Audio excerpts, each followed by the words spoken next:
I am back, still 22nd of January 2022. Been outside town hall now, got speakers. Not rehearsed, I just want to speak about how they feel about these mandatory jobs. Hey up, Kajali! Nice to see you. These two bloody stalwarts, Winker Bank's finest. Hey up, Michelle. Just a quickie, what a turnout this is, isn't it? Yeah, we've got a good turnout. I'm loving it. Loving how these people are getting talking. They're not even practice speakers, are they? It's about time Sheffield actually stood up to be counted. Yeah, it is, yeah. So we've got a good turnout, but we still need more, don't we? We Yeah, need more well, people. this is the start Out show. shopping or in a pub or whatever. We need you here. Yeah, we've got a good turnout though, Michelle. This is fantastic. We could have twice in here, eh? We're getting better, but city size of Sheffield, we need to stand and be counted. Don't say that, you're making it sound like a shit turnout. Which it is, city size of Sheffield, isn't it? Where are you all? Come on. We're fourth largest city. We're a lot more than a couple hundred days here, that is a certain show. So, 1 second run round, see if we can get these speakers on.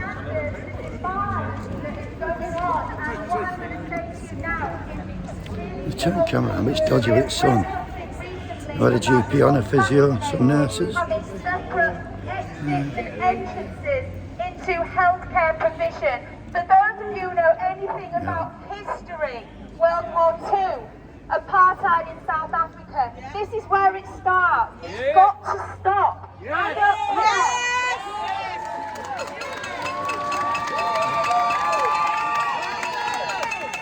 I don't care whether you want a vaccination or whether you don't. I don't care. I am thrilled that you have the choice what to put into yourself and your beautiful children. I don't care. I love you anyway. I will treat you whether you are vaccinated or unvaccinated. End of story. Fantastic, that was.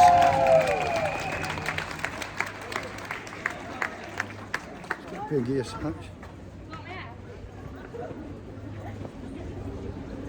Hi, my name's Judy. That for a turnout. I was former NHS GP. I left Oh, yeah. about 8 years ago.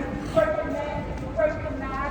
It needs fixing. But for now, we just have to do what we can to keep it going. We need it. We all need it. Even the people that don't know it need it. I have a son who's in second year medical school who is now being threatened. He has to leave his course if he doesn't take the vaccine. I have 2 other sons who have also held the line. You have to hold the line. When he went for his interviews at medical school, they hassled him. They grilled him on medical ethics, bodily autonomy, informed consent, beneficence. You need to stand for those things. We are being told, he's being told now that he doesn't have those rights. He doesn't have bodily autonomy. He doesn't have the right to make an informed decision. And yet his patients will be expecting him to give them those rights. He deserves them. We all deserve them. Please hold your ground, hold your nerve, and hold your line.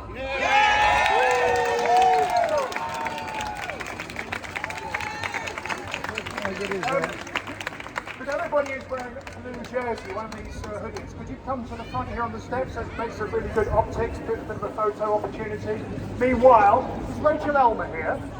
I might like to say something very short. I lost her? Yeah, Rachel. Nice conversation. On the steps.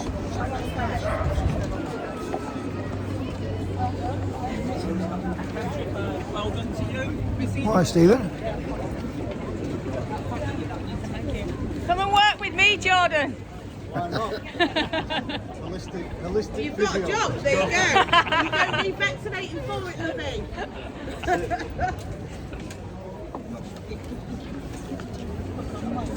Fantastic. I think I'm the only one in my cohort. Yeah. 100 out of 120, only me. Standing my ground. Well done, man. Yeah, do it. Yeah!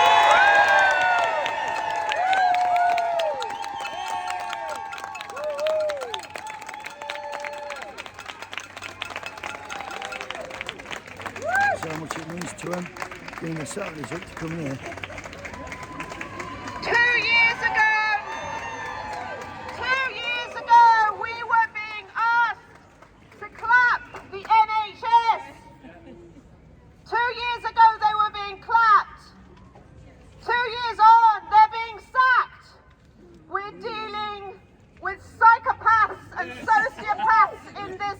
government. Yes. They're heartless.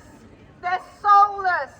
They're controlled by the World Economic Forum, by the New World Order, that wants to push through totalitarianism.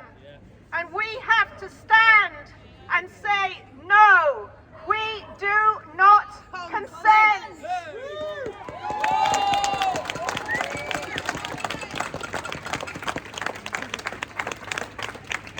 This is all about money. You follow the money. Look at how many billions are being sucked away from taxpayers into big pharma, big pharmaceuticals.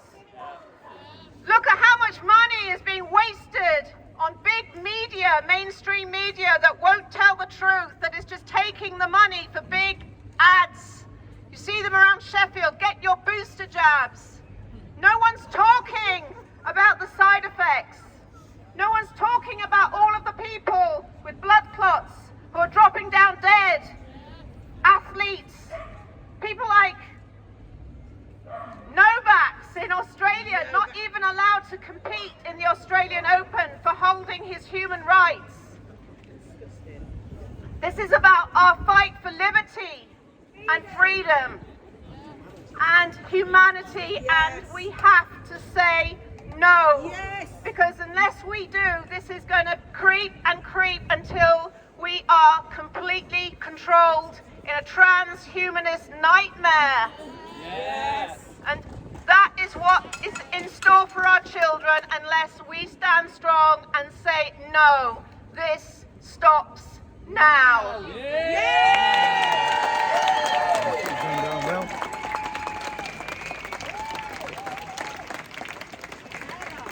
Is there anybody else? NHS workers? Anyone else? Come on, Leo, get it. Come up here and say what it is. Can I just say one more thing? Are you going forward? You need to know as well that this is not just about the Tory party. It was all political parties, MPs who pushed this through, not just the Tories. So be aware, whatever political party you are in, you need to let them know this is not just a Boris Johnson thing. Don't let us be swayed by that. There were Labour MPs, Liberal Democrats. They pushed it all through. Okay, just as long as you know that.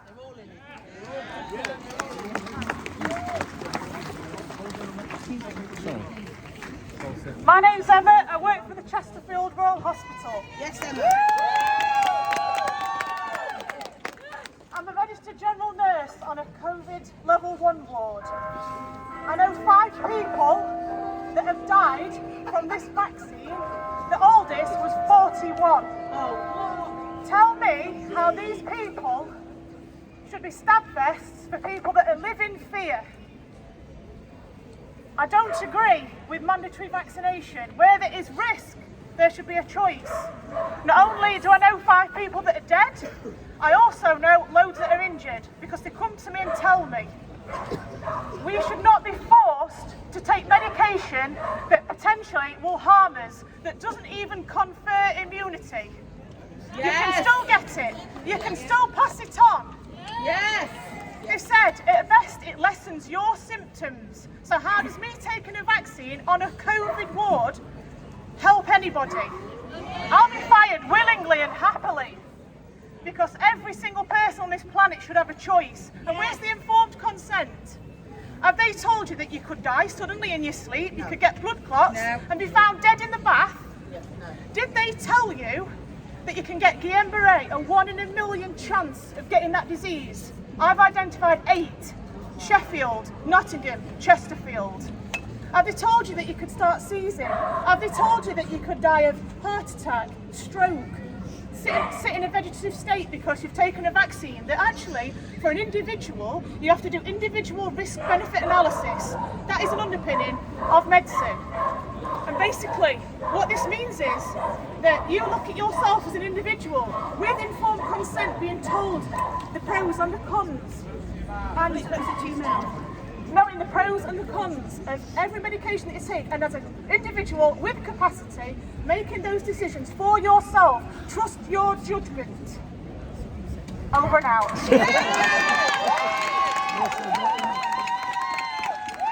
Way to Hello, my name is Jenny and I've been a nurse for 24 years. And like my fellow colleagues, I have been there with patients taking their last breath, holding their hands, going above and beyond, looking after patients with all sorts of problems from all sorts of backgrounds, and I've been good enough. On April the 1st, I will not be good enough. I will be a second-class nurse at best, having to go through a different entrance, not being able to have social or incidental contact with a patient, and we have to hold the line, stand our ground and say no, because we are good enough and we are being led to believe we are unclean, we are not good enough, we are unsafe, we are harming our patients, when we are not. We are standing for informed consent. Right, I have never coerced any of my patients to take any treatment. If they refuse, that is their choice, and I will care for them regardless of their choice.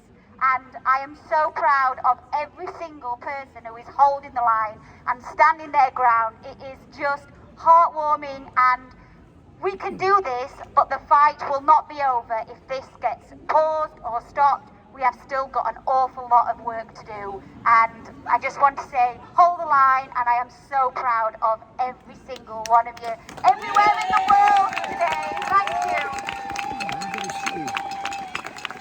Very good, lad. Hi everybody, well done for coming out today and for standing strong. My name's Sandra. Now I am a patient, yeah, I'm a patient like anybody else. I had cancer 2 years ago and I was in hospital having treatment. I had my stem cell treatment, and after that treatment I was told that I had to have a jab, and I was like, I don't think so. A couple of weeks later I went down with COVID. I was one of the vulnerable and I went down with COVID. And yet I still stayed and said no. The doctors came in and said, you've got to have a jab. I said, why do I have to have a jab? And they said, because you need it. I said, why do I? Because you're vulnerable. I said, no, I've got IgG. I've got an immune system, a God-given immune system that protects me. Yeah?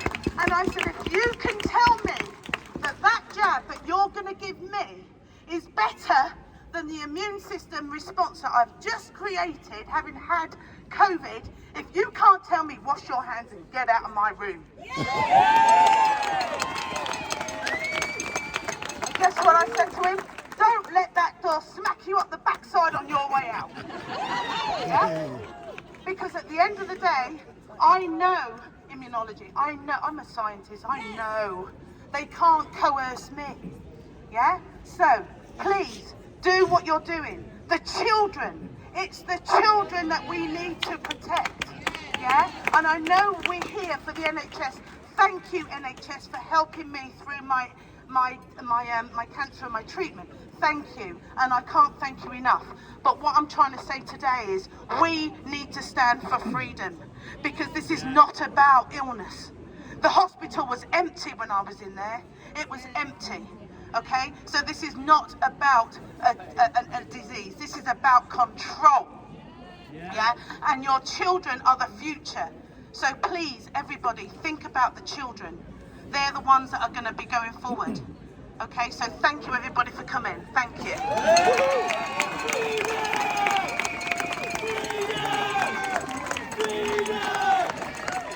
Ooh, she can talk that much.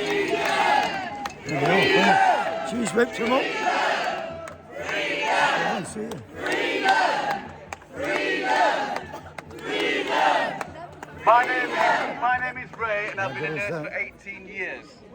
And I've never been to one of these protests before, but I'm going to lose my job as well.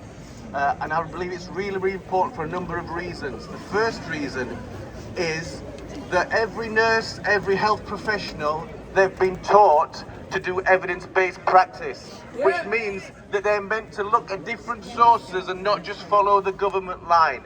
Every nurse and health professional knows that every single time the government is changed, that the health advice is changed, research is changed, One year, for example, it's good to have red wine. Next year, it's not good to have red wine. It's good to have sugar, not good to have sugar, not good to have salt.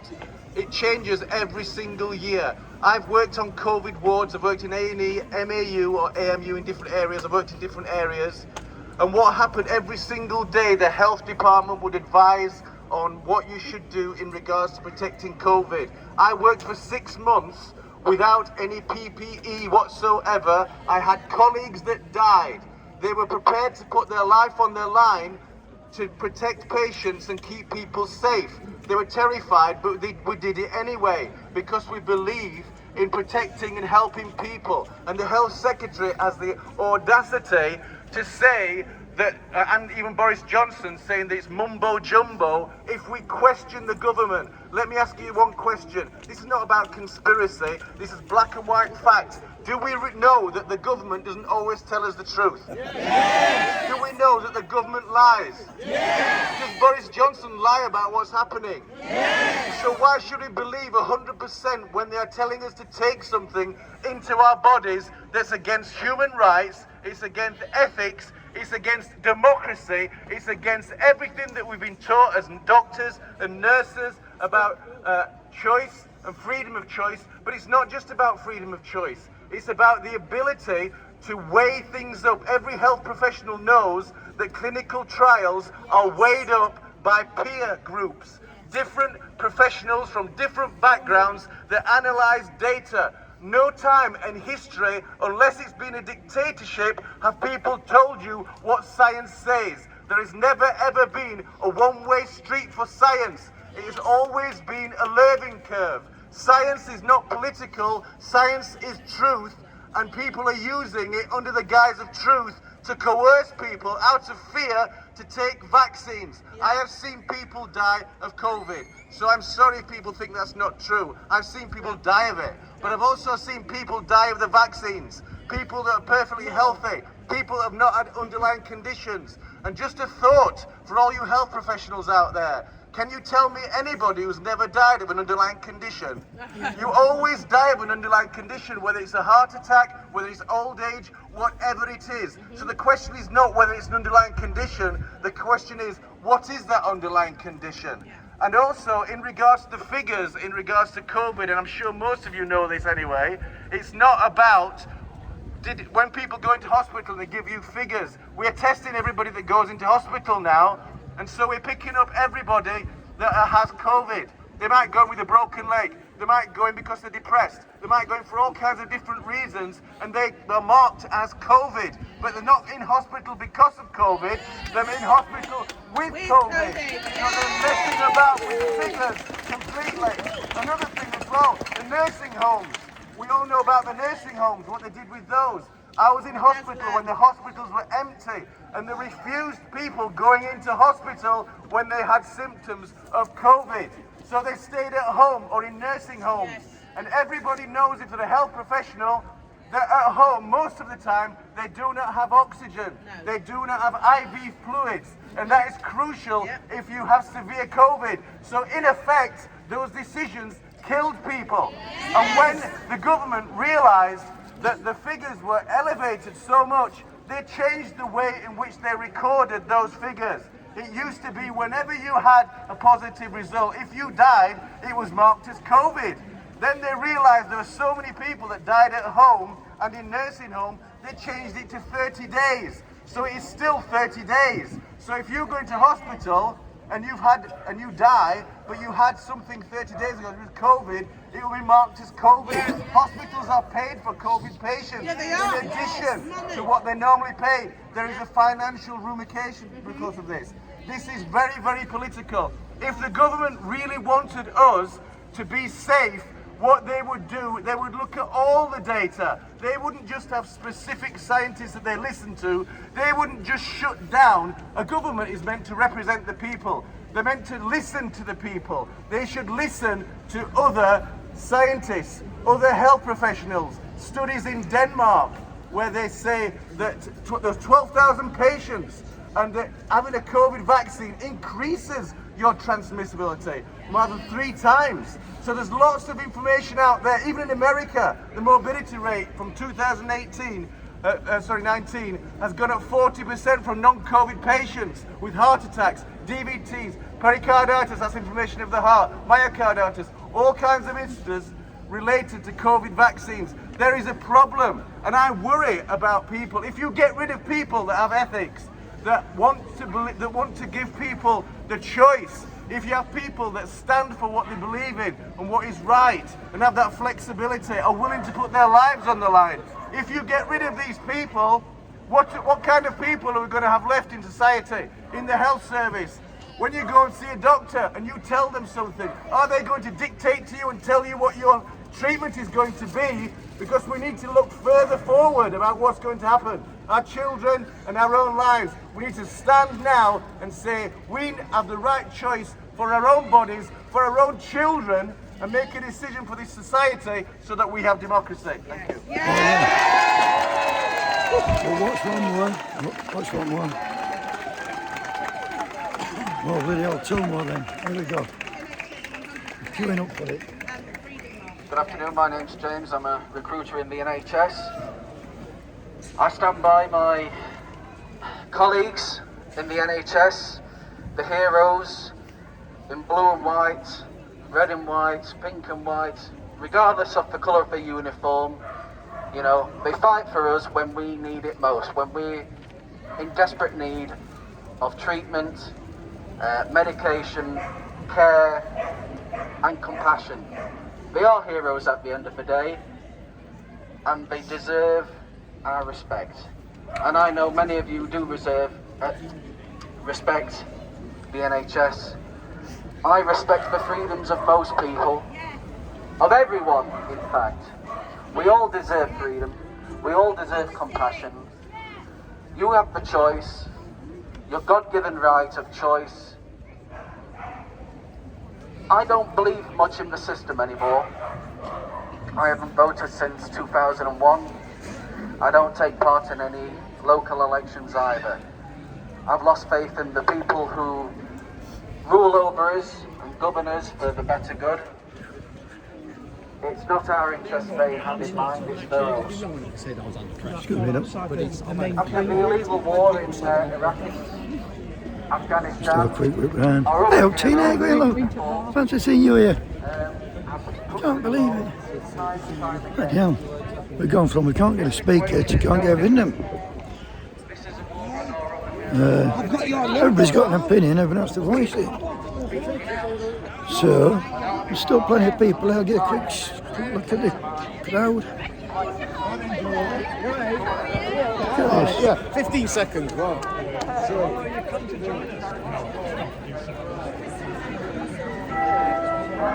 Ding dong, ding dong. Quarter to 12, bloody hell for you.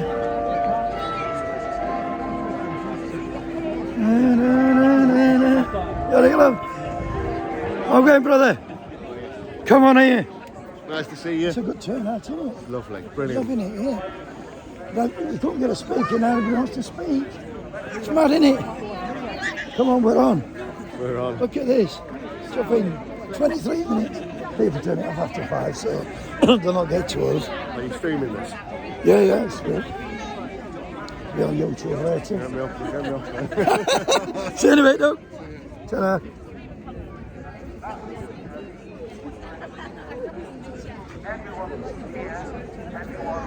Anyway.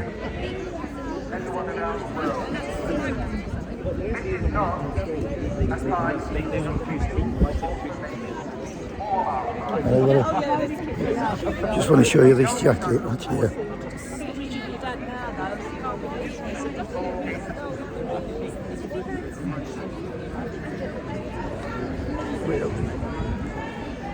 Nice jacket on here, look. Keep me up.